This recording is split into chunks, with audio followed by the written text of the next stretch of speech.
বাপেরা নওজওয়ানেরা আসেন ফিরে যায়।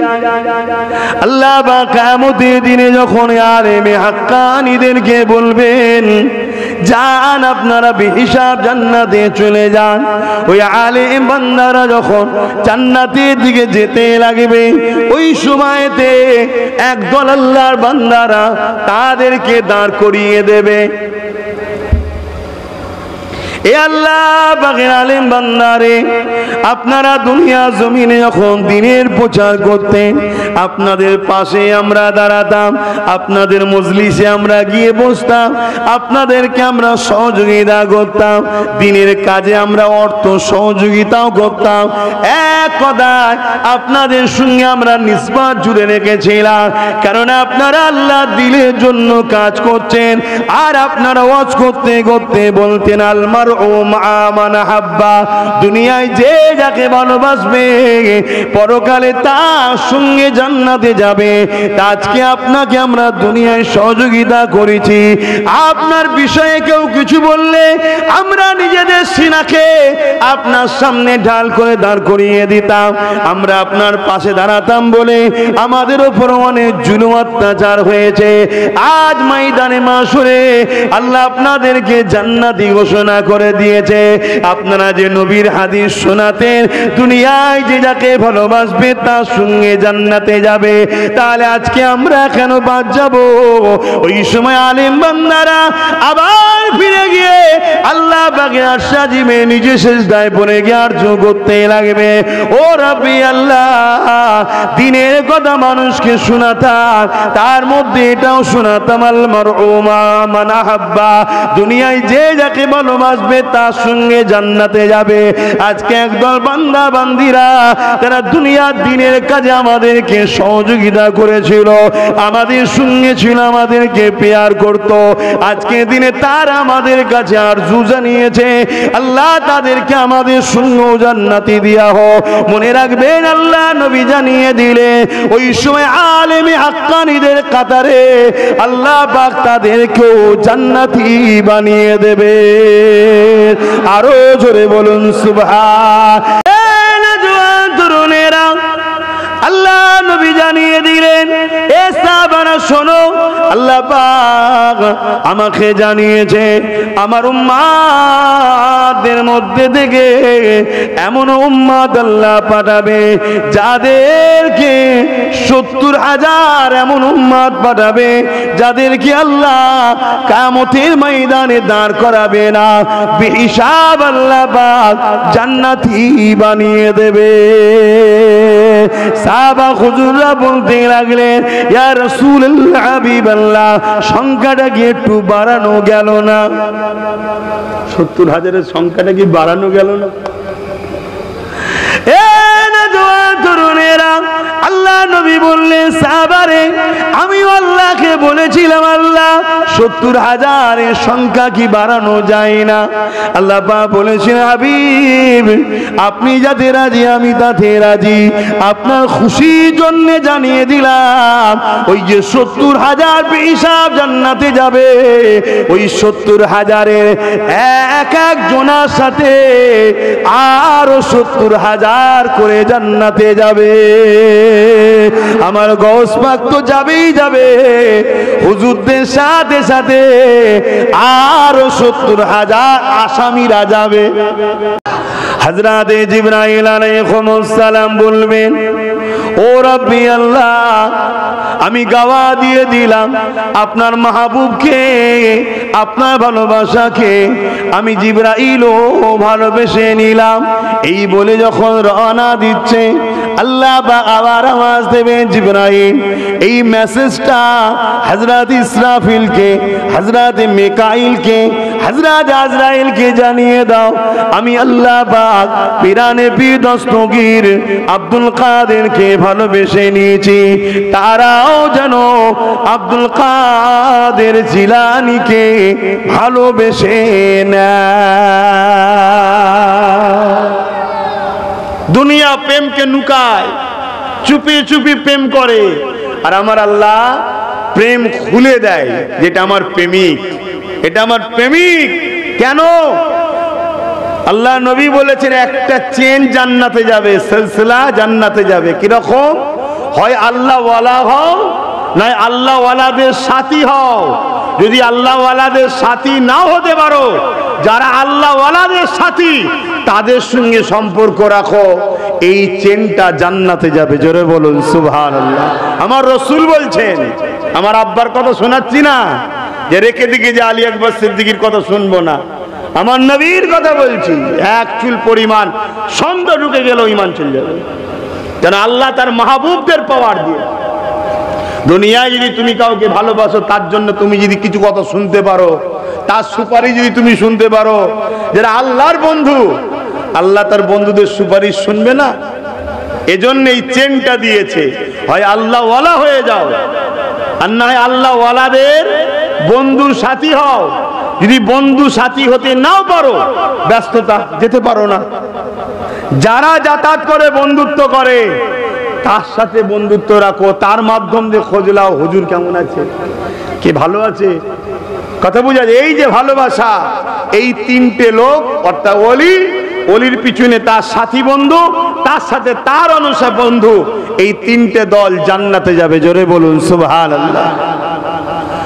হযরত জিবরাইল আলাইহিস সালাম, ওই সময় জিবরাইল এসে ইসরাফিল মিকাইল আজরাইল আলাইহিস সালামকে জানিয়ে দেবে, তিনারাও গাওয়া দিয়ে দেবে, আল্লাহ আপনার মাহবুবকে আমরাও ভালোবেসে নিলাম।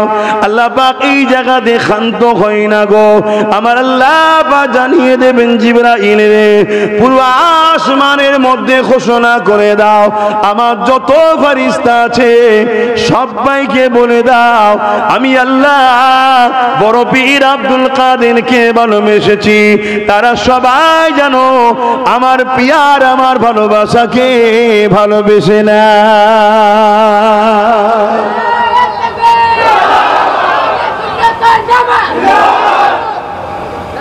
আমি একটা জিনিস বুঝাতে গিয়ে এদিকে আসছি, আর একটু অপেক্ষা করুন, আপনাদের জন্য মেসেজ আছে, আপনাদের জন্য ভালো খুশখবরি আছে।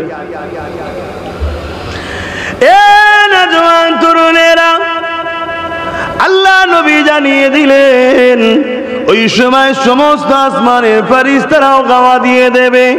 আল্লাহ পাক ওই সময় বলতে লাগবে, এ আমার ফেরেশতারে, জিবরাইল রে, জমিনে যত ভ্রমণকারী ফেরেশতা আছে, যে যেখানে নিযুক্ত আছে, সবাইকে ঘোষণা করে দাও, আমার মাহবুব বান্দাকে যেন ভালোবেসে নাই। এরপরই আল্লাহ পাক একটা ঘোষণা দিচ্ছে, ওই ঘোষণাটা তোমার আমার জন্য জানা বড় জরুরি। ওই সময় আল্লাহ পাক বলবেন, এ জিবরাইল, তুমি তোমার টিম নিয়ে গিয়ে, মন দিয়ে শুনবে, তুমি তোমার টিম নিয়ে গিয়ে জমিনে ছড়িয়ে যাও, যাদের দিলগুলো দেখবে পাক পবিত্র রয়েছে, আমার প্যারা বান্দা বান্দির ভালোবাসা তাদের হৃদয়ে রেখে দাও। যার যার দিলে আল্লাহর ওলিদের প্রেম আছে, এই হাদিস দ্বারা প্রমাণ, আমাদের হৃদয়টা আল্লাহর ফেরেশতা জিবরিল এসে পরীক্ষা করেছে, এটা আল্লাহর দরবারে পাক পবিত্র আছে। আমরা হতে পারি গুনাহগার, আমাদের ভুলের জায়গায়, কিন্তু ভালো একটা দিক আমাদের আছে, সেটা হলো কি, আমাদের অন্তরটা আল্লাহর দরবারে পাক পবিত্র। তাই এখানে ওলির প্রেমকে রেখেছে জিবরিল। জোরে বলুন সুবহানাল্লাহ। আমি কি শোনাচ্ছি বুঝছেন তো? হ্যাঁ, হুজুরের হাদিস শোনাচ্ছি, ও ভালো তারে শোনেন। আজ ওলি আল্লাহদের থেকে আমরা অনেক দূরে সরে গেছি, এজন্য আজকে মসজিদে মসজিদে জিকিরের মাহফিল উঠে গেছে। আগেকার সময় প্রতি বৃহস্পতিবারে বাদ মাগরিব ইমামকে দিয়ে হোক বা যারা জাকিরিন তাদেরকে দিয়ে হোক, পুরো জিকির হতো। উযকুরুল্লাহ যিকরান কাসীরা, তোমরা বেশি বেশি করে আল্লাহর জিকির করো। আল্লাহ নিজে বলছে কি হবে, আলা বিযিকরিল্লাহি তাতমাইন্নাল কুলুব, এই অন্তর তখন পাক পবিত্র হবে। এই অন্তর যার পাক পবিত্র, পুরো শরীর তার পাক, এই পুরো শরীর যার পাক, সেই যাবে তো পাক জান্নাতে। জোরে বলুন সুবহানাল্লাহ। শরীর না পাক আর পাক জান্নাতে যাবার স্বপ্ন দেখলে হবে না। আর শরীরকে পাক করার একটাই রাস্তা, উযকুরুল্লাহ যিকরান কাসীরা, আল্লাহর নামের জিকিরে ধাক্কা দিতে হবে। আল্লাহ আল্লাহ আল্লাহ আল্লাহ, এই ধাক্কা দিতে হবে। আমরা জিকির করি, উঠে গেছে কেন? পীর মুরিদের বিরুদ্ধে একটা অংশ পুরো পৃথিবী জুড়ে উঠে পড়ে লেগেছে। কেন? আল্লাহর ওলিদের দরবারে গেলে অন্তর পরিষ্কার করা হয়, আল্লাহর ওলিদের দরবারে গেলে দরুদের ওসিফা দেওয়া হয়। আর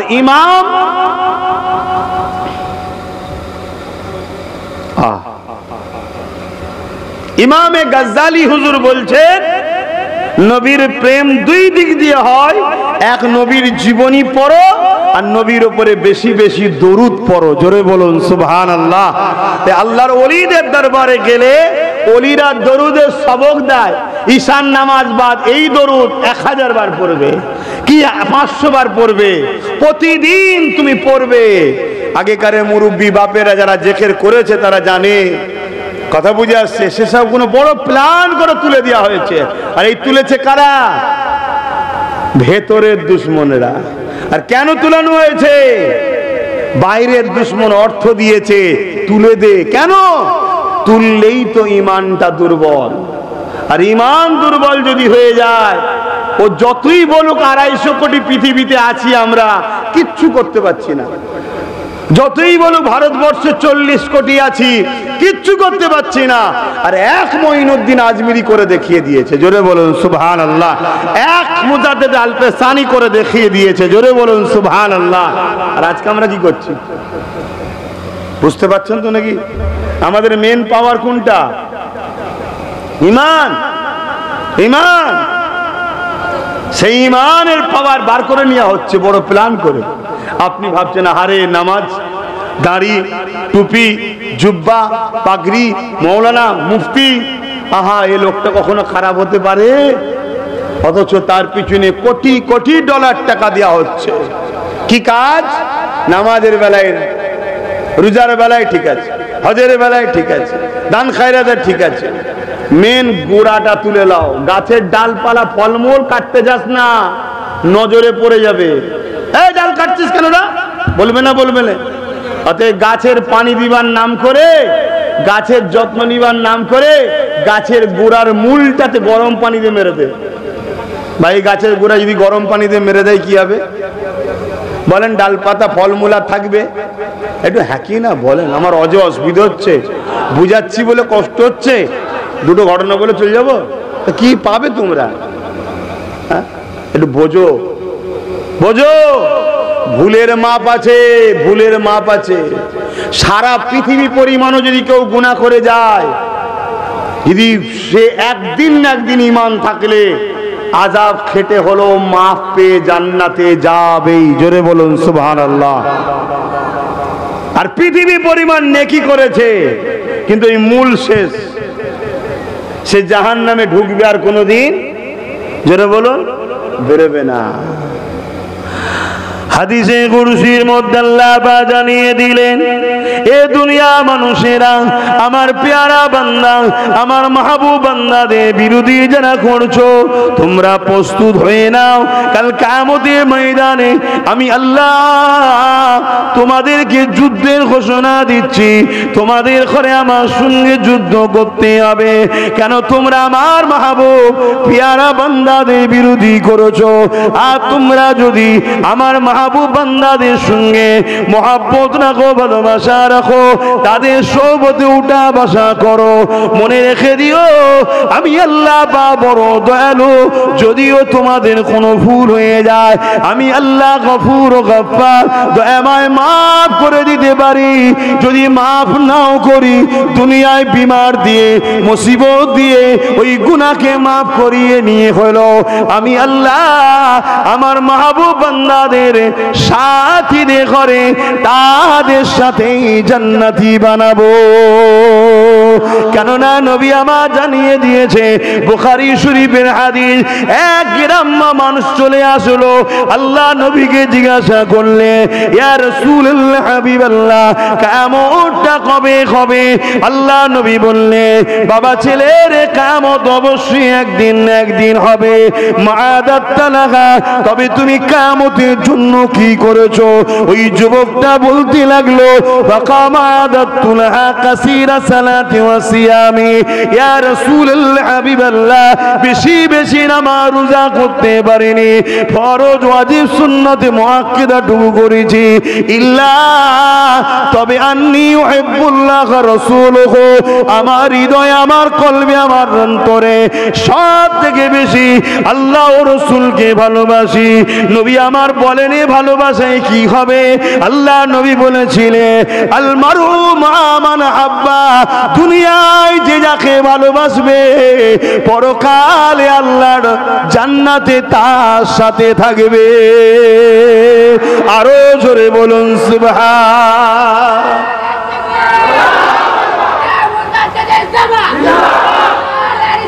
ইয়া রাসূলুল্লাহ, তাহলে দুনিয়ায় আমরা গৌস পাককে দেখিনি, হাজারো মিটার কিলোমিটার দূরে, কোথায় বাগদাদ আর কোথায় জঙ্গল সুফি, তাই তো? কিন্তু এলাকার মানুষ মেহনতি হালাল পয়সা থেকে প্রতি বছর এই তিনার স্মৃতিতে একটা দুয়ার মাহফিল করে, উলামারা আসে, তিনার স্মৃতির দুটো কথা বলে, আমরা শুনি, খুশিয়ে বলি সুবহানাল্লাহ, তাই তো নাকি? সুবহানাল্লাহটা কার? গৌস পাকের না আল্লাহ? জোরে বলুন আল্লাহ। অর্থাৎ আল্লাহর প্রশংসাই করি যে আপনি সব থেকে বড় পবিত্র, সব থেকে বড় পাক পবিত্র। কেন? আপনি গৌস পাককে মাকাম দিয়েছেন। জোরে বলুন সুবহানাল্লাহ, ঠিক তো নাকি? তাহলে কোন জিনিসের যখন তৈরি করার তারিফ হয়, মূলত যে তৈরি করেছে, ওই ম্যানুফ্যাকচার যিনি তৈরি করেছেন তারই তারিফ হয়। তো বড় পীর সাহেব হুজুরের যত আলোচনা হবে, মূলত তিনাকে যিনি বানিয়েছেন, এই মাকাম যিনি দিয়েছেন, সেই আল্লাহরই প্রশংসা হবে। জোরে বলুন সুবহানাল্লাহ। কিন্তু দুঃখের বিষয়, আজ তো ওলি আল্লাহদের আলোচনাই বন্ধ হয়ে গেছে। একটা হুজুরের স্মৃতিতে পেয়েছি, তাই একটু আলোচনা করছি। কথা বোঝা যাচ্ছে? এই কবে হুজুরদের সব জীবনী ছোটবেলায় পড়েছিলাম, আলোচনাও নাই। কথা বোঝা যাচ্ছে? তারপরেও যখন সুযোগ পেয়েছি একটু দু কথা বলছি, আপনাদের অসুবিধে হচ্ছে না তো? একটু সকলকে জিজ্ঞেস করতে চাইছি। না ভেতরে ভেতরে মনে হচ্ছে তোর বাবু ওলি আল্লাহদের কথা ছাড়তে, বাবা হজের কথা একটু বল, এটা মনে হচ্ছে নাকি? হায় হায়, অবশ্যই হজ করতে হবে, অবশ্যই মাল্লা দিওকে যাকাতও দিতে হবে, অবশ্যই রোজা রাখতে হবে, অবশ্যই হজ নামাজ পড়তে হবে। এ যুবকেরা, তরুণেরা, এগুলো যেমন করতে হবে, ঠিক তেমনি আল্লাহ পাকের পেয়ারা যারা, তাদেরকেও মহব্বত ভালোবাসতে হবে, তাদের দেখে অনুসরণ করতে হবে। কেননা মনে রাখবে, কিয়ামতের দিনে আল্লাহ পাক যেদিন বিচারের দিন করে দেবে, হিসাবের দিন করে দেবে, ওই ময়দানে মাশরে আল্লাহ পাক আলেমে হাক্কানীদেরকে বলবে, এ আমার উলামা বান্দা বান্দারে, তোমরা দুনিয়া জমিনে আমার দ্বীনের প্রচার করেছিলে, আমার দ্বীনের কথা মানুষকে শিক্ষা দিয়েছিলে, আমার দ্বীনের উপরে তোমরা আমল করেছিলে, আমার দ্বীনের মেসেজ মানুষের কাছে পৌঁছেছিলে। এই মেসেজ পৌঁছাতে গিয়ে দুনিয়া তোমাদের পিছনে অনেক সমালোচনা করেছে, এই মেসেজ পৌঁছাতে গিয়ে দুনিয়া তোমাদেরকে অনেক কষ্ট দিয়েছে, জুলুম করেছে। এই আমার মেসেজ পৌঁছাতে গিয়ে দুনিয়ায় অনেক বাধার সম্মুখীন তোমাদের হতে হয়েছে। তথাপিও তোমরা দুনিয়ার কোনো পাওয়ারকে ভয় না করে, দুনিয়ার কোনো বাধাকে ভয় না করে, দুনিয়ার কোনো কিছুকে পৌঁছা না করে, আমি আল্লাহ আমার খুশির জন্য আমার দ্বীন ইলম দিয়েছিলাম। এলেম অনুযায়ী জীবন যাপন করেছো এবং ইলমের মেসেজ দুনিয়ার মানুষকে দিয়েছো। এ আমার আলেম বান্দারা, আজকের কঠিন দিনে ময়দানে মাশরেতে কেন তোমরা অপেক্ষা করতেছো? বিচার তোমাদের হবে না, আমি আল্লাহ তোমাদেরকে ইজাজত দিলাম, তোমরা বেহিসাব আমার জান্নাতে চলে যাও। আরো জোরে বলুন সুবহান। কত সহজ। এই সমাজে কিছু আলেম আছে দালালি করে চলে, দালালি, যেদিকে পানি গড়ায় সেদিকে ছাতা দেয়, আছে না? না, আলেমও দুই ধরনের। আমার নবী বলছেন আমি নয়। এটা কি আমার আব্বার মেম্বার নাকি যে আমার বাপের কথা হবে এখানে? হ্যাঁ, এ তো আমার রাসূলুল্লাহর মেম্বার।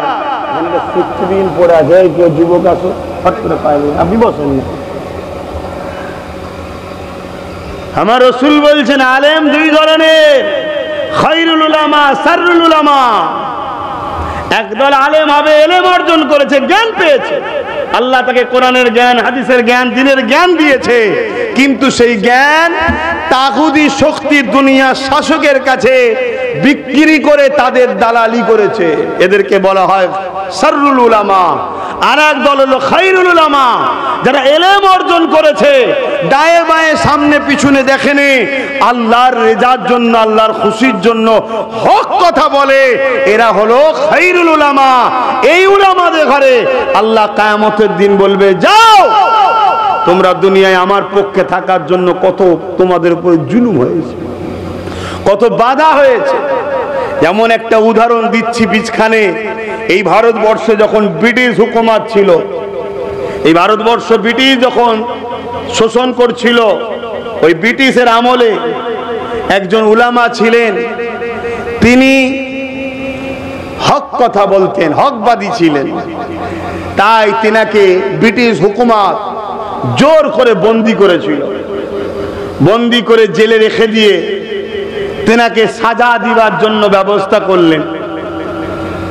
যখন সাজা হবে কালকে ধরুন, আর আজকে তার কাছে আরেকজন উলামা দেখা করতে এসেছে যে কাল তো আপনার সাজা, আসুন একটু আপনাকে কলেমা পড়াই। শুনছেন তো নাকি? তখন ওই উলামা যিনি হক কথা বলার জন্য জেলে গেছেন, তিনি আশ্চর্য হয়ে বলছে যে আমাকে বন্দি করা হয়েছে কলেমা প্রচার করি বলে, আর তুমি জেলের মধ্যে এসে কলেমা প্রচার করছো, তোমার সাহস কি? তোমার ভয় লাগে না? তোমাকেও তো বন্দি করবে। তখন সে বলছে, আরে মশাই, আমাকে ব্রিটিশ সরকার মাইনে দিয়ে রেখেছে তোমাকে, সমাজকে, যারা জেলে থাকবে তাদেরকে কলেমা শিখাবার জন্য।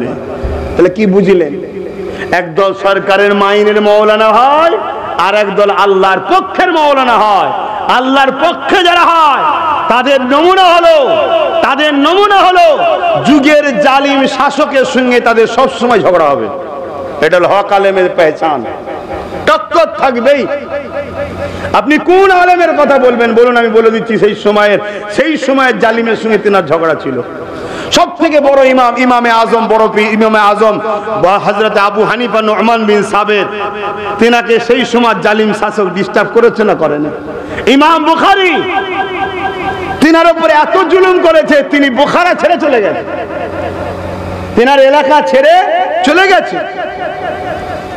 কোন আলেমের কথা বলবেন? ইমাম মালিক, তিনাকে প্রতিদিন 100 করে বেতের আঘাত দেওয়া হতো, পিঠ দিয়ে রক্ত ঝরতো। কেন? তিনি হক কথা বলতেন, সময়ের জালিম শাসক, তাই তেনার উপরে জুলুম করতেন। মৌলানা দেখলে হবে না, শুধু মুফতি মৌলানা দেখলে হবে না, দেখতে হবে সময়ের জালিম শাসকের সঙ্গে তার ঘনিষ্ঠতা না দূরত্বতা। যদি ঘনিষ্ঠতা থাকে তাহলে জানতে হবে এ হলো শাররুল উলামা, আর দূরত্ব থাকলে জানতে হবে খায়রুল উলামা। এসব নমুনা তো ইতিহাস যুগে যুগে ঘটছে, এগুলো যদি আমরা আজও না বুঝতে পারি তবে কি করে চলবেন? আমার ভারতবর্ষে একটা ইতিহাস ছোট্ট করে বলছে, অসুবিধা হচ্ছে নাকি? হতভাগা আকবর বলে একটা রাজা ছিল না, দিনে ইলাহি বার করেছিল কোরআনের বিরুদ্ধে, অর্থাৎ কোরআন ব্যান্ড আসমানি কিতাব এসেছে, কিতাবের নাম দ্বীন ইলাহি, বলুন নাউজুবিল্লাহ। কিয়ামত পর্যন্ত কেউ যদি আকাশে উড়ে উড়ে গিয়েও বলে যে নতুন কিতাব এসেছে, মানবেন কেউ? জোরে বলুন। কেন? কোরআন হলো আখেরি মেসেঞ্জার, আখেরি কিতাব আসমানি। আর নবী মুহাম্মদ সাল্লাল্লাহু আলাইহি ওয়াসাল্লাম হলেন আখেরি রাসূল। মনে রেখে দিও যুবকরা, বাবুরা মনে রাখো, আখেরি জামানায় কত কি চলছে। দাজ্জাল বেরোবে, দাজ্জাল প্রথমে সে নিজেকে নবী দাবি করবে, তারপরে খোদা দাবি করবে। হাজারো লাখো লোক তার পিছনে ছুটবে, তাকে মেনে নেবে। কেন? সে কিছু অলৌকিক ঘটনা দেখাবে। কি? 500 বছর 1000 বছর আগের কবরস্থানের ধারে গিয়ে বলবে, ওঠো এই অমুকের দাদু, ওঠো, কি অমুক, ওঠো, উঠে পড়বে, তোমার সঙ্গে কথা বলাবে। এগুলো দেখে তুই ভাববি সর্বনাশ। এখন কিছু বাবা বেরিয়েছে, মুসলমান ছেলেরা সেই সব বাবার কাছে যায়, তারা একটু চমৎকার দেখায়, ওই চমৎকার দেখে মুসলমানের ছেলেরা ঈমান নষ্ট করছে। এর থেকেও চমৎকার হবে, কবর থেকে মুর্দাকে তুলবে। এ পাওয়ার তাকে আল্লাহই দেবে। এ পাওয়ার দাজ্জালকে কে দেবে? আল্লাহই দেবে। কেন? আমাদের ঈমানের পরীক্ষার জন্য। আমরা নবীকে কতটা মানি। নবী যখন বলে গেছে তার এক চোখে কানা হবে, তার কপাল লিখা থাকবে কাফেরে। কথা বুঝে আসছে? এরপরও যদি আমরা তাকে পাওয়ার পরও তার পিছনে ছুটি, তাহলে জানতে হবে আমরা শেষ। তবে আমার বড় ভয় হয়, বর্তমান আমার মুসলিম সমাজ এবার একটু কষ্ট পেতে পারে। যেভাবে 500 1000-এ বিক্রি হচ্ছে, ও দাজ্জাল এলে মনে হয় সব পিছনে ছুটবে। কেন? দাজ্জাল সোনা দেবে, হিরে দেবে। আর দাজ্জাল যে সময় আসবে ওই সময়ে মানুষ খরা দেখা দেবে, ভিখারি হয়ে যাবে। এখন তো কোনো লোকের বাড়ি অভাব নেই, আছে নাকি? এরপরও 500 1000 পেলে আমরা ছুটি। হক না হক দেখি না, কি করি না করি না। দাজ্জাল যখন আসবে, একদিকে পেটের জ্বালা, খাদ্য নেই, কাজ কারবার নেই, পুরো খরা দেখা দিয়েছে। এটা প্ল্যান হচ্ছে, এই যে গরিব বানাবার প্ল্যান। যুব সমাজ মনে রেখে দিও আমার কথা। এই যে ভিক্ষা দেওয়া, ভিখারি বানানোর পরিকল্পনা, হাত পাতা যদি অভ্যেস না থাকে, সে যেখানে সেখানে যে হাত পাততে পারবে না। আর আমাদের এমন হয়ে গেছে, আমাদের হাত পাততে লজ্জাও লাগে না। হজে গিয়েছিলাম 1 বছর, যখন আজ থেকে অনেক বছর আগে কথা বলছি, তা কাবা শরীফ ঘুরে এসে $10 রিয়াল বেচেছে। 2 রিয়ালে এক যে এখন সব ক্যান পাওয়া যায় না, এদিকে ঠান্ডা কোল্ড ড্রিঙ্কস 2 রিয়ালে ওখানে পাওয়া যায়। তা 10 টাকা যখন বেচেছে 10 রিয়াল, তা কি করবো, 5টা কিনেছি। আমরা 5 জন ছিলাম, খাবো। যখন একটা একটা করে দেওয়া হচ্ছে, অমনি একজনে হাত পাচ্ছে, ভাবছে ফিরি দিচ্ছে। মানে হাত পাতা অভ্যেস এত হয়ে গেছে। পুরো হজে যদি আল্লাহ নিয়ে যায়, দেখবে ভারত, পাকিস্তান, শ্রীলঙ্কা, বাংলাদেশ, এই সব আর কিছু দেশ, এই সব এলাকায় সব দেখবেন লাইন দিচ্ছে ফ্রি খাওয়ার জন্য। আর জর্ডান, আমেরিকা, ব্রিটেন, জাপান, এসব এলাকার হাজিরা ওসব ধান্দাতেই নেই। তার মানে কি, আমাদের হাত পেতে পেতে এমন হয়ে গেছে, 3 লাখ টাকা খরচ করে হজে যেতে পারি, 50,000 টাকা খরচ করতে পারি, কোথাও ফ্রি পাবো, দেখ হাত পাত খাবো। লজ্জা, লজ্জা। এই হাত পাতা বন্ধ করো। অধিকার লাও, অধিকার। ভিক্ষা লিও না, ভিক্ষা ইসলামে অপছন্দনীয় জিনিস। এবারে হ্যাঁ, একেবারে নাচার, একেবারে নাচার, সেটা আলাদা কথা। জান বাঁচাবার জন্য সেটা আল্লাহ দেখছে। তো যাক, দাজ্জাল এসে সোনা দানা দেবে, হিরে দেবে, মতি দেবে, জহরাত দেবে। কথা বুঝে আসছে? কে মানবে না? একমাত্র ঈমানের পাওয়া যাদের থাকবে। এক যুবককে দাজ্জাল বলবে, আমাকে খোদা বলে মানো, তখন সে বলবে রাসূলুল্লাহর হাদিস প্রমাণ হচ্ছে তুমি কাফের। তখন তাকে পুরো 2 টুকরো করবে। অনেক লোক থাকবে, টুকরো টুকরো করে তাকে এইভাবে জড়িয়ে, মানে এ করে দেবে, মিশিয়ে দেবে, দিয়ে আবার বলবে হয়ে যা। সঙ্গে সঙ্গে যুবকটা আবার জিন্দা হয়ে যাবে। এটা দেখে আশপাশে যারা থাকবে তারা সব দাজ্জালকে খোদা বলে মেনে নেবে। কিন্তু ওই যুবক, সে বলবে আমার ঈমান আরো মজবুত হলো, তুই কাফের। কারণ নবীর হাদিসে আছে এরকম ঘটবে, ওটা আমার সঙ্গে ঘটলো। বলুন সুবহানাল্লাহ। তাকে নিয়ে গিয়ে দাজ্জাল তার হাতের বাঁদিকে বাঁ হাতে জাহান্নাম থাকবে, সেই জাহান্নামে ফেলে দেবে, কিন্তু তার জাহান্নামের মধ্যেই থাকবে আল্লাহর জান্নাতের শান্তি, আর তার ডান হাতে থাকবে জান্নাত, ওই জান্নাতের মধ্যেই থাকবে জাহান্নামের কষ্ট। আল্লাহ নবী বলেছেন দাজ্জাল কবে আসবে, অনেক নমুনা, তার মধ্যে একটা নমুনা হলো যেদিন দুনিয়ার উলামারা দাজ্জালের আলোচনা বন্ধ করে দেবে, জানবে দাজ্জাল আসছে। আমার তো জানা নেই আপনারা দাজ্জালের আলোচনা শোনেন কিনা। এই দাজ্জালের রজ হয় পুরো বন্ধ হয়ে গেছে, তা আসার নমুনা কিন্তু খুব কাছাকাছি। তা আমি একটু টাচ করে দিলাম, সময় পেলাম তাই।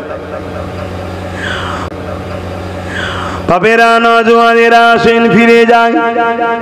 আল্লাহ পাক কিয়ামতের দিনে যখন আলেমে হাক্কানীদেরকে বলবেন যান আপনারা বেহিসাব জান্নাতে চলে যান, ওই আলেম বান্দারা যখন জান্নাতের দিকে যেতে লাগবে, ওই সময়তে একদল আল্লাহর বান্দারা তাদেরকে দাঁড় করিয়ে দেবে। এ আল্লাহ পাকের আলেম বান্দারে, আপনারা দুনিয়া জমিনে যখন দিনের প্রচার করতেন, আপনাদের পাশে আমরা দাঁড়াতাম, আপনাদের মজলিসে আমরা গিয়ে বসতাম, আপনাদেরকে আমরা সহযোগিতা করতাম, দিনের কাজে আমরা অর্থ সহযোগিতাও করতাম। এক কথায় আপনাদের সঙ্গে আমরা নিসবত জুড়ে রেখেছিলাম, কারণ আপনারা আল্লাহ দিলের জন্য কাজ করছেন। আর আপনারা ওয়াজ করতে করতে বলতেন আলমার ও মান হাব্বা, দুনিয়ায় যে যাকে ভালোবাসবে পরকালে তার সঙ্গে জান্নাতে যাবে।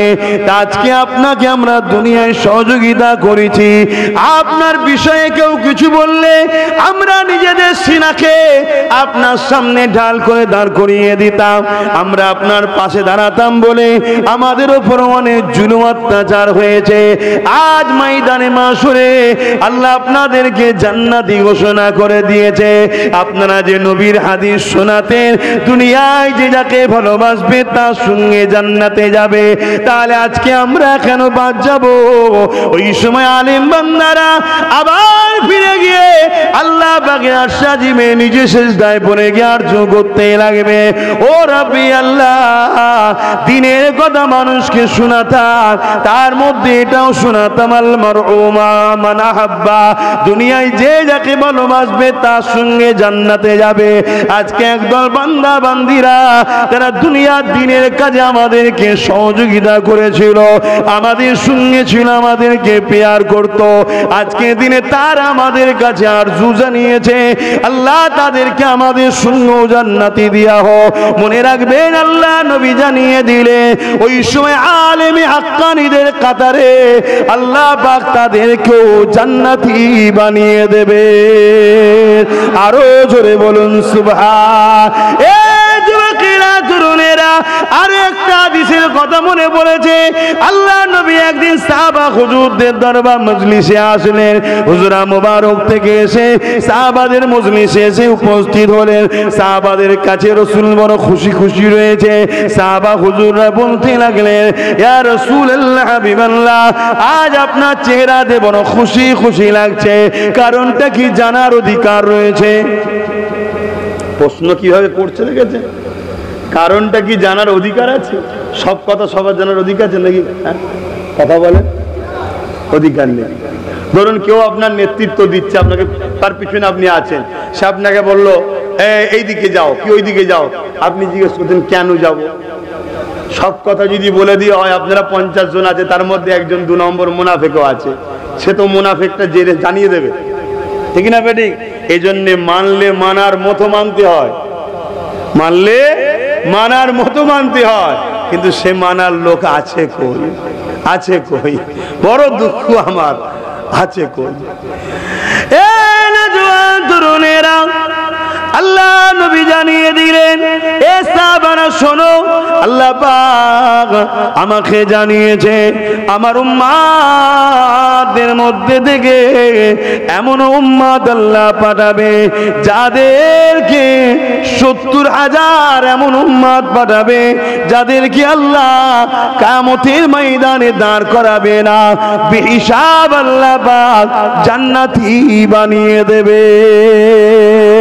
সাহাবা হুজুররা বলতে লাগলেন, ইয়া রাসূলুল্লাহ হাবিবাল্লাহ, সংখ্যাটা কি একটু বাড়ানো গেল না?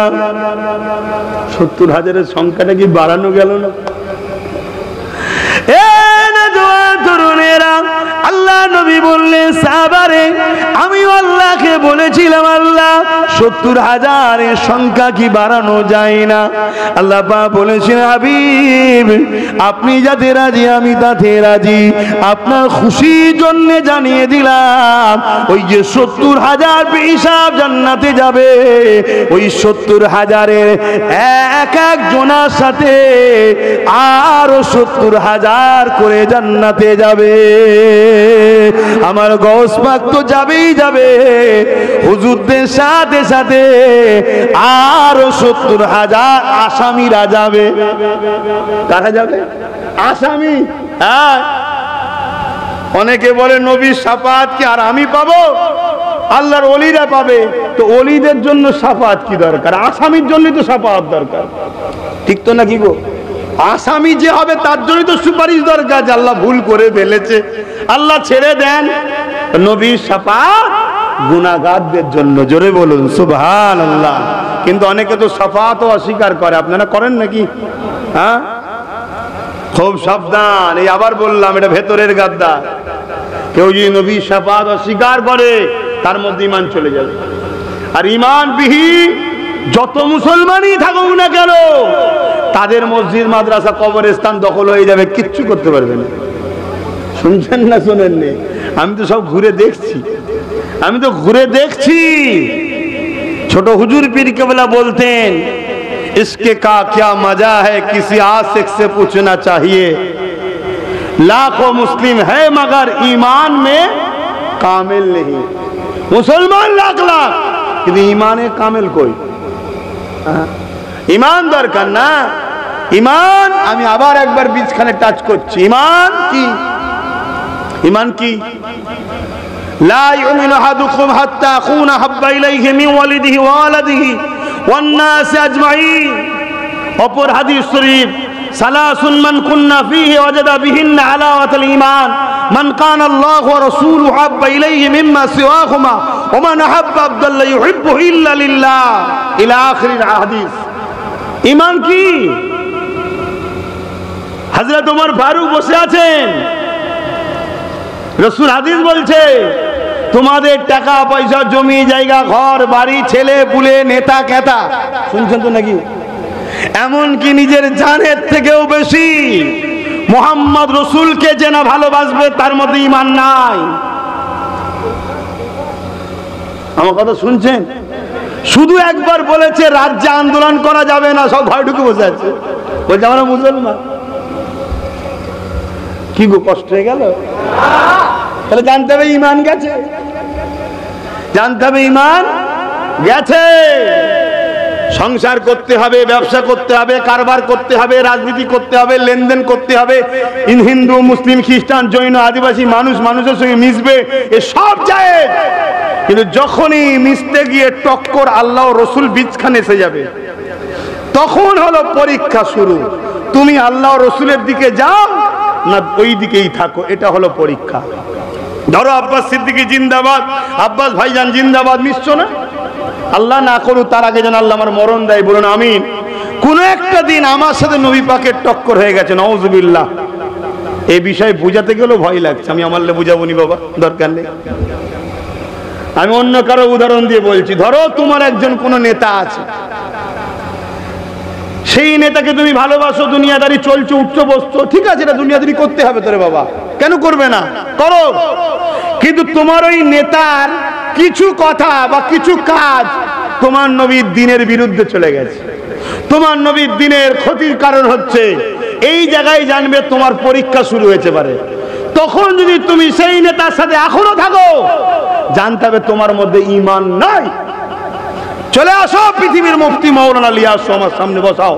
আমি কথা বলতে রাজি আছি। আমি যদি ভুল হয় তাকে পীর বলে উস্তাদ বলে মেনে নেব। আল্লাহর নবী বললেন অন্যায় দুই ধরনের হয়, একটা ব্যক্তি জীবনের, একটা ধর্মের ক্ষতির। ধর্মের ক্ষতির কোন অন্যায় যদি কেউ দেখে হাত দিয়ে রুখতে হবে। হাত দিয়ে যদি রুখতে না পারো মুখ দিয়ে রাখো, মুখ দিয়ে না পারো অন্তর থেকে ঘৃণা করে চলে যাও। এই তিনটের মধ্যে কোনোটা যদি না থাকে রাসূল বলছে তার মধ্যে ঈমান নাই। আজকে কেন্দ্র সরকার বলছে মসজিদ, মাদ্রাসা, কবরস্থান ওয়াকফ কালা কানুন করে দখল করতে চাইছে, এটা অন্যায় না? অন্যায় নয়? এটা দিনকে শেষ করাবার ষড়যন্ত্র না? ষড়যন্ত্র নয়? এখন যদি কোনো মুসলমানের পরেও কেন্দ্র সরকারের দল করে বা তার পক্ষপাতিত্বে থাকে, তার কি ঈমান থাকার সম্ভাবনা আছে? ঠিক তেমনই কেউ যদি বলে যে মসজিদ, মাদ্রাসা, কবরস্থানের জন্য এই বাংলাতে কথা বলতে পারবে না, এরপরেও যদি মনে হয় যে সে আমার ঠিক আছে, জানতে হবে তোমার ঈমানের জন্ডিস, ঈমানের সমস্যা। কথা মাথায় ঢুকছে না? ঢুকে না? হ্যাঁ, দুনিয়াদারি করতে গেলে কেউ কার সাথে করবে, কার সাথে ব্যবসা করবে, কার সাথে দল করবে, সেটা আলাদা বিষয়। কিন্তু যখন টক্কর এসে গেছে আর নয়। ধরুন আপনার আব্বা এমন একটা কথা বলেছে যে কথাটা আমার নবীর বিরুদ্ধে, ইসলামের বিরুদ্ধে, তুমি আব্বাকে আদবের সাথে বুঝাও, বাপ ভাই বুঝাও, ভালোবাসার জিনিস।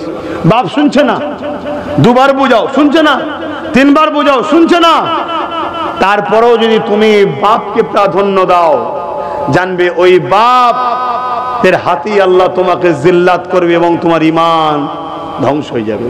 কথা বুঝে আসছে না? নাই? কারণ আল্লাহ রসুলের আগে বাপ মা নয়, আল্লাহ রসুলের পরে বাপ মা। এই যে টক্কর, এই টক্করের কথা বলছি। কোন এক সাহাবী, আমার রাসূল পাক সাল্লাল্লাহু আলাইহি সাল্লামের মহব্বতের সাহাবী, এমন সময় তিনার আব্বা ছিলেন তৎকালীন সময় একেবারে ইসলামের শুরুর দিকে, শুনছেন তো, আমার নবীর বিরুদ্ধে, হুজুরের বিরুদ্ধে কথা বলছে। সাহাবী বলছে আব্বা তুমি আমার নবীর বিরুদ্ধে বলো না, তোমার ভালো লাগে মান যাবে না, বিরুদ্ধে বলো না, বিরুদ্ধে বলো না। এই কথা কাটাকাটি হচ্ছে, বাপ চুপ করছে না, আর ওই সাহাবী উঠেই বাপের গালে একটানে চড় মেরে দিয়েছে। আর চড় মেরেছে এইদিকে রাসূলুল্লাহ ওই সাহাবীর ঘরে ঢুকেছে। শুনছেন? আল্লাহ নবী যেই ইশারা দিলেন, সাহাবী তো থতমত খেয়ে গেলেন। আল্লাহ নবী বললেন কি গো, তুমি তোমার আব্বার গালে চড় মেরে দিলে? সাহাবী বলছেন হুজুর বিয়াদবি মাফ করবেন, হাত খালি ছিল তাই, অস্ত্র থাকলে করদান উড়িয়ে দিতাম, আমার কাছে আপনি আগে। জোরে বলুন সুবহানাল্লাহ। আল্লাহ নবী খুশি হলেন, দোয়া করলেন, বাপ ঈমানের কলেমা পড়লেন। জোরে বলুন সুবহানাল্লাহ। এটা শরিয়াতকে জানতে হবে। আমরা এখন শরিয়াতকে ওই ঝালমুড়ি করে ফেলেছি। কথা বুঝে আসছে না? সব খিচড়ি, সব ভালো, সব ভালো। অত সহজ, অত সহজ। আমার নবী সব থেকে বড় পিয়ারা ইমামে হোসাইন পাককে কারবালার মাঠে পাঠিয়ে পুরো 52টা নবী বংশের সন্তান শহীদ হয়ে এই দিনকে বাঁচিয়েছে। আজকে সেই দিনের দুশমনদের সঙ্গে তুমি দল করে বলবে আমি ইসলাম জান্নাতে যাব?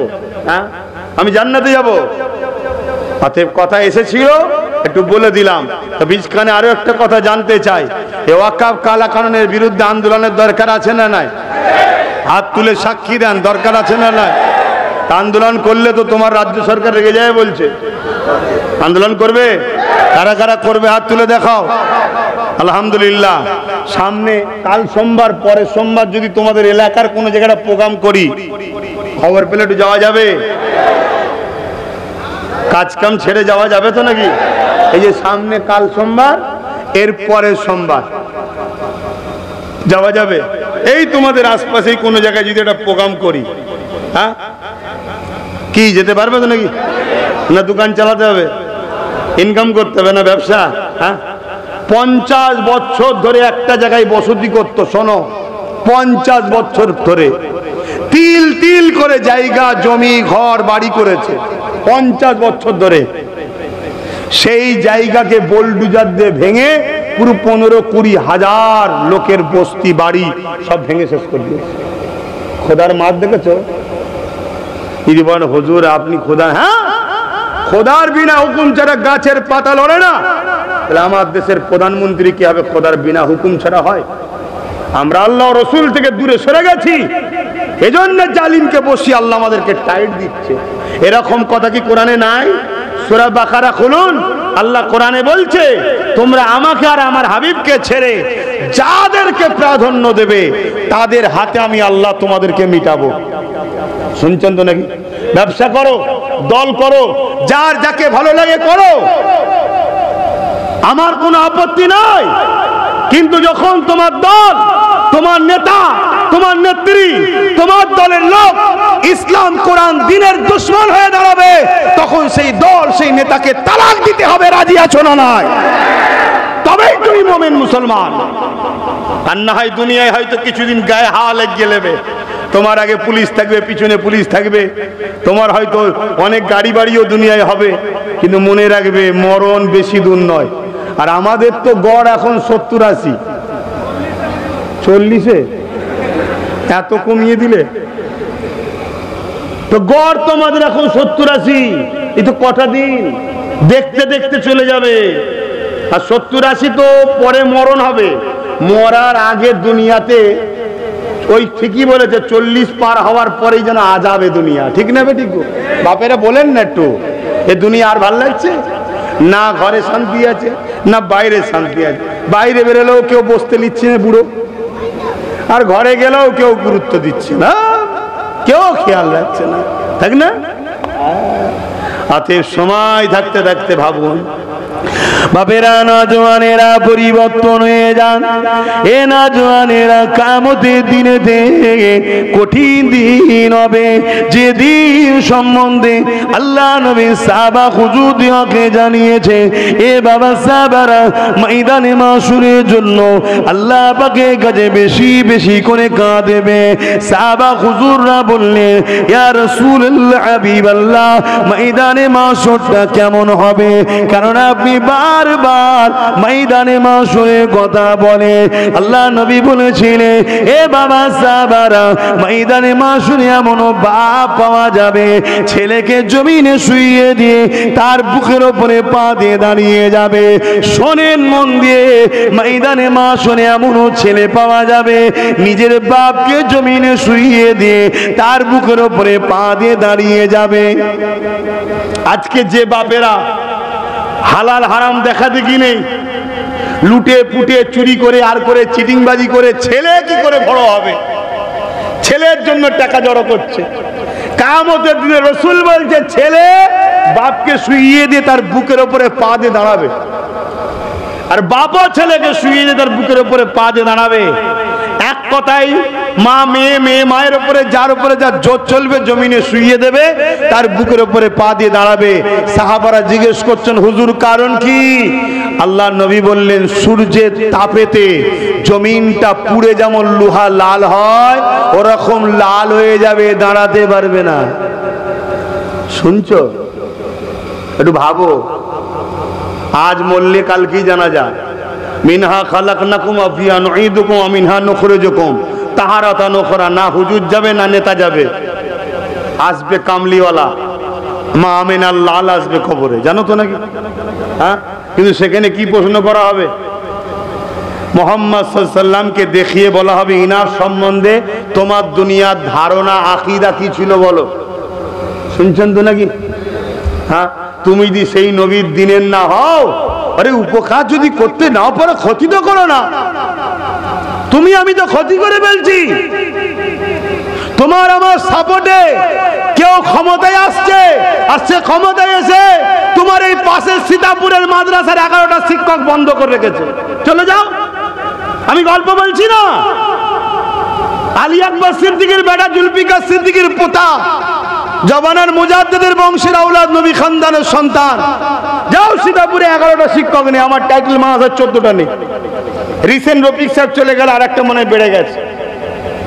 তোমার আমার পাওয়ারেই তো হচ্ছে, তোমার আমার ভিক্ষার কারণেই তো হচ্ছে। নবীর প্রতিষ্ঠান, নবীর ঘর, মাদ্রাসা শিক্ষক যখন শেষ হয়ে যাবে, তার মানে ওখানে কেউ ছাত্র দেবে না। ছাত্র যখন দেবে না, তালা বন্ধ হয়ে যাবে। তালা বন্ধ হয়ে গেলে গাছপালা জঞ্জাল হয়ে আস্তে আস্তে নীরবে ধ্বংস হবে। কেউ বোলডুজার দিয়ে উত্তরপ্রদেশে ভাঙছে, কেউ বোলডুজার দিয়ে আসামে ভাঙছে, আর আমার রাজ্যে বোলডুজার দিয়ে ভাঙেনি। কেন? আমাদের প্রয়োজন আছে, আমরা 40% তো, তাই আমাদেরকে বোকা বানিয়ে নীরবে ধ্বংস করছে। সব বেটার একটাই লক্ষ্য, সব শিয়ালের একই ডাক, ইসলামকে শেষ করো। আর আমরা মুসলমান নবীর সেই কষ্টের ইসলামের দুশ্মন যেখানে কাঁধে নিয়ে ঘুরছি, আমরা কাঁধে নিয়ে ঘুরছি। যদি নিতে হয় কাঁধে লিওনি, যদি নিতে হয় কাঁধে লিওনি, পার্টনারে লাও, পার্টনারে আয়, ভাগিদারিতে আয়। তুই তোললে চলবি, আমি আমার লে চলবো। আমার ঘরের দিকে চোখ তুললে চোখ উপড়ে নেবো, তোর ঘরের দিকে আমিও তাকাতে যাব না। তুই তোর টালে, আমি আমার টালে। আমার লে আমার মসজিদ, আমার মাদ্রাসা, আমার কবরস্থান, আমার খানকা, আমার কম, আমার ছেলে পুলে কিভাবে চলবে সেটা আমি বুঝবো। কিন্তু আমার মাদ্রাসা মসজিদের দায়িত্ব তুই কি করে থাকতে পারিস না? আর আজকাল প্রত্যেকটা গ্রামে কম বেশি 95% মসজিদের কমিটি হলো সব থেকে বড় দালাল। এরা ইসলামের দুশ্মন। আচ্ছা, খেয়াল করে দেখুন, আপনার এখানে চিল্লালে হবে না। প্রত্যেকটা গ্রামবাসীকে বলে যাচ্ছে, আমি হক কথা বলনেওয়ালা ছেলে, যে গ্রামে মসজিদকে নিয়ে খেলা হবে, ওই গ্রামবাসীকেও কিয়ামতের দিন আল্লাহর কাছে পাকড়াও হবে, জাহান্নামে যেতে হবে। যে আমার ঘরের জন্য তোরা কি করেছিস বল? আজকে জান্নাত চাইছিস? তিনি বলেন, আল্লাহ কথা বললে জেলে যাব। আরে আমার ইব্রাহিম আমার জন্য আগুনে গেছে, তুই জেলে যাবার ভয় করে প্রেম দেখাচ্ছিস? আল্লাহ কথা বললে মারবে, আরে আমার ইসমাইল আমার প্রেমে অস্ত্রের তলায় শুয়েছে, তুই বলছিস প্রেম করিস আমাকে? শুনছেন না শোনেন না? অতএব প্রত্যেকটা মানুষকে হক কথা বলতে হবে। মসজিদের দায়িত্ব থাকবে নামাজি, মুসল্লি, আলেম, আল্লাহ ওয়ালা লোকেরা মসজিদের দায়িত্ব থাকবে। দাঁড়িয়ে মোতা ফাসেক ফাজেল সুদ ঘুষ দেখা দেখি নেই, বেপর্দা নারীদের শুধু হই হই করে বেড়ায়, মসজিদেও যাই, কি বলে ধর্মস্থানেও যাই, মুসলমানদের অমুসলিমদের স্থানেও যাই, এরকম মুনাফেক মার্কা লোক সব আমাদের মসজিদের দায়িত্বে। ও খোদার গল বেদখল হবে না তো কার হবে? কি গো, আমি ওয়াজ কি ইসলামের বাইরে করলাম নাকি? ভুল বললাম নাকি? ভুল বললে সোজা রাস্তা দাওয়াত করবেন না, মিটে যাবে। অন্য কোনো রাস্তা দেখার শখ দেখবেন না। যারা শখ দেখেছিল খোদা শখ মিটিয়ে দিচ্ছে। যারা পাকামু করতে গেছে, পিছনে সমালোচনা করেছে, ছোট বড় কথা বলেছে, খোদা সব শখ মিটাচ্ছে, অনেক মিটিয়ে দিয়েছে, আজও অনেকে মিটছে, আগামীতে আরো মিটবে। যত বড় শয়তান তার মার একটু দেরি করে হয়। কথা শুনছেন না শোনেননি? ছোটখাটো শয়তানকে খোদা চট করে ধাক্কা দেয় যাতে পরিবর্তন হতে পারে। তাই পরিবর্তন যেই ঝাটকা দিয়েছে, এসে তওবা করছে, ক্ষমা চাই চাই মাফ করে দিচ্ছি।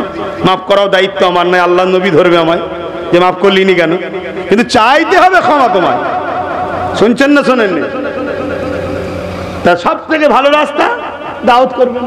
আর যদিও কেউ করে ফেলে, জলসায় আসবেন না, ঘরে কানে তুলে দিয়ে ঘুমোবেন, মিটে যাবে। আপনি আপনার রাস্তায় চলুন না, কিন্তু আমার দিনকে নিয়ে যারা খেলা করবে তাদের বিরুদ্ধে আমরা জীবনের শেষ রক্তবিন্দু হলে দিয়েও লড়াই করব। প্রয়োজন হয় যুদ্ধ করতে, যুদ্ধ করতে আমরা রাজি আছি। আমার দিনকে নিয়ে কাউকে খেলা করতে দেবো না। তোর ভালো লাগে না আমার দিন মানতে হবে না, তোর ভালো লাগে না আমার দিনে থাকতে হবে না। কারণ আমার রাসূলুল্লাহ এই দিনের জন্য বদরে, এই দিনের জন্য উহুদের ময়দানে নবীর দান্দা মুবারক শহীদ হয়েছে। এই দিনের জন্য রাসূল পেটে 3 দিন পাথর বেঁধে কাটিয়েছে। এই দিনের জন্য রাসূল পাহাড়ে গাছের পাতা ফলমূলকে জীবন ধারণের মাধ্যম করেছে। এই দিনের জন্য নবীর প্রিয় নওয়াসারা শহীদ হয়েছে। এই দিনের জন্য নবীর চাচা হযরত হামজার কলিজাকে বন্ধ বার করে চিবিয়ে খাওয়া হয়েছে। তুমি মুসলিম দাবিদার করে গাদ্দার মুনাফিক আমার দিনকে নিয়ে খেলা করবে, এ মেনে লিয়া যাবে না। অতএব কে বলবে না বলবে আমি জানি না, কাকে খরিদ করতে পেরেছো না পেরেছো আমারও জানার দরকার নেই। আমি জানি হতভাগা আকবর দিনে ইলাহি লিখেছিল একদল আলেমদের দিয়েই কিতাবটা লিখেছিল। কিন্তু হতভাগা আকবরের বিরুদ্ধে আবার মুজাদ্দিদ আল-পেসানি কিন্তু লড়াইও করেছিল। মুজাদ্দিদ আল-পেসানিকে হতভাগা আকবর পাওয়ারের জোরে জেলে দিয়েছিল, জানেন তো নাকি? জেলে দিয়েছিল। হতভাগা আকবরেরই উত্তরসূরি আকবরকে হাঁটিয়ে দিয়ে রাজ ক্ষমতা দখল করে বাদশাহ আলমগীর মুজাদ্দিদ আল পেশানির কদমে গিয়ে ক্ষমা চেয়ে বায়াত মুরিদ হয়েছে। জোরে বলুন সুবহানাল্লাহ, আরো চিৎকারে বলুন সুবহানাল্লাহ। এসব নিয়ে আমরা ভয় করি না। আমরা যখন ছোটবেলায় ছিলাম মায়ের কোলে, তখন থেকে আমরা কারবালার ইতিহাস মায়ের কোল থেকে শুনে শুনে বড় হচ্ছি। হাতে অস্ত্র, ছুরি, পাওয়া, জেল, পুলিশ, হিসাব দিয়ে আমাদেরকে দমানো সম্ভব নয়। কেন? দুনিয়া বাঁচার জন্য টার্গেট নেয়, আর আমরা ইন্তজারে থাকি কখন আসবে মৃত্যুর ঘড়ি। সেই দিনই তো আমার কামলিওয়ালার সঙ্গে কবরে দেখা হবে। জোরে বলুন সুবহানাল্লাহ। মরতে সবাইকে হবে। কারো ক্ষমতা নেই 1 সেকেন্ড আগে আপনাকে মারতে পারে, আর কারো ক্ষমতা নেই একদিন 1 সেকেন্ড আপনার মৃত্যুকে রুখে রাখতে পারে।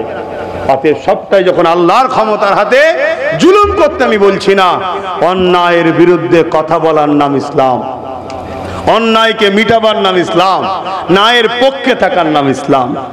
তো যাক, একটু অন্যদিকে চলে গেলাম। আপনারা কষ্ট পেলেন নাকি? ওয়াকাবলি বলা দরকার। আসুন একটু সালাত ও সালাম পাঠ করি। হে নবী সালাম। থাক, আমি তুলে লিখছি, খুলে লিখছি। না না,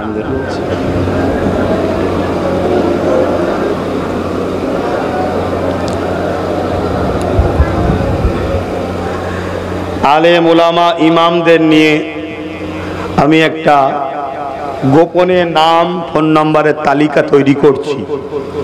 প্রকাশ্য করছি না, গোপনেই করছি। অনেকে নাম লিখাচ্ছে।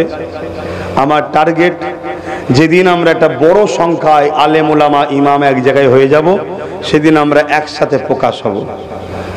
কেন? অল্প অল্প করে হলেই বললাম, তাকে তার গ্রামে চাপ দেবে। শুনছেন না শোনেন না? তাই গোপনে গোপনে আপনারা যারা আলেম ওলামা ইমাম আছেন, নাম লিখান। দুনিয়ার চাপের ভয়ে যদি হক কথা না বলেন, আখেরাত আযাব আছে। আর দুনিয়াতে হক কথা বলার জন্য, চাপকে প্রতিরোধ করার জন্য প্ল্যান তৈরি করতে হয়। সেই প্ল্যানটা কি? আমরা 20, 30, 40 হাজার যদি আলেম ওলামা এক জায়গায় হয়ে যায়, একজনের কিছু হলে সবাই সাথ দেবো। এই আমাদের কেউ কিছু করতে পারবে? কেন? প্রত্যেকটা আলেমের পিছনে যত কমই হোক 100-200 করে লোক আছে ইমামের পিছনে। ঠিক না বেঠিক? আর আপনাদের ঘাবড়াবার কিছু নেই, সবার আগে আমিই থাকবো। যদি কিছু হয় ঝড়ঝাপটা আমার উপরে তাকে হবে। কিন্তু ঐক্য হন, ঐক্য হন। আমার তো আফসোস লাগছে, আপনাদের পিছনে একটা শক্তি, বিশাল ঐক্য তৈরি হচ্ছে আপনাদেরকে মারার জন্য, আপনাদেরকে ভারত থেকে উচ্ছেদ করে দিয়ে আপনাদের ধর্মকে বন্ধ করে দিবার জন্য একটা বিশাল শক্তি আপনাদের পিছনে ঐক্য হচ্ছে। বাংলাতেও সেই শক্তি তৈরি হচ্ছে রাজ্য সরকারের আঁচলের তলায়। কথা মাথায় ঢুকছে না? ঢোকে নেই? এতদিন কোনো শুনেছিলেন বাংলায় বোরখা নিয়ে কেউ বলেছিল যে বাংলায় বোরখা পরা যাবে না ভারতে? এতদিন শুনেছিলেন স্কুলে গিয়ে বাচ্চাদের ঘরে এই স্লোগান দিতে হবে? এতদিন শুনেছিলেন এই বাংলায় গরুর ব্যবসা করলে তার ঝামেলা হয়? এতদিন শুনেছিলেন এসব জিনিসগুলো? আজকে ঘটছে না? ঘটেনি? তার মানে কি? আঁচলের তলায় লালন পালন করা হচ্ছে, আর আমাদের ঘরে মৌখিক মচকে মচকে হাসছে। আমি আছি তো, আমি আছি তো, আমরা ভাবছি ওই তো রয়েছে। কিন্তু না, আঁচলের তলায় ছেলেকে বড় করা হচ্ছে। ছেলে যেদিন বড় হয়ে যাবে, দেখবে উনি পিছনে দাঁড়িয়ে ছেলেকে সামনে এনে দিয়েছে, অর্থাৎ সেন্টারও এখানে দখল করে বসে আছে। শুনছেন না শোনেন? তখন তোমার আমার হাল অবস্থা খারাপ, আর কিছু করার থাকবে না। সবকিছু সময় থাকতে থাকতে ভাবতে হয়। এই দাঁড়িয়ে দাঁড়িয়ে একটা কথা বলবো না, অনেক মুরব্বী বাপেরা আছে। সালামটা দিয়ে লি, তারপরে বলছি।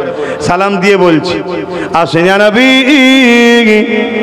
সালাম ইয়া রাসূল ইয়া হাবিব সালাম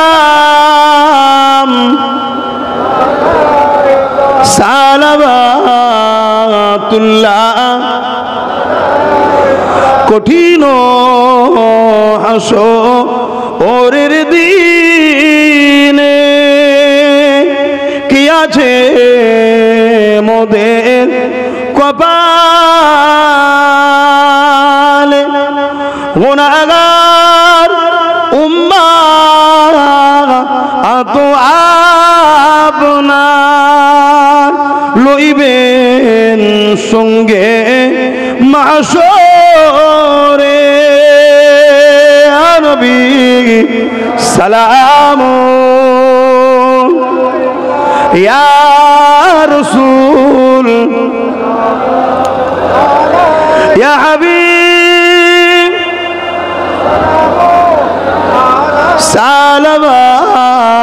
সালাওয়াতুল্লাহ সকলে গায়ে গায়ে বসুন বালাগাল উলা বিকামালিহি কাসাবাত তুজা বিজামালিহি হাসানাত জামিউ কুসালিহি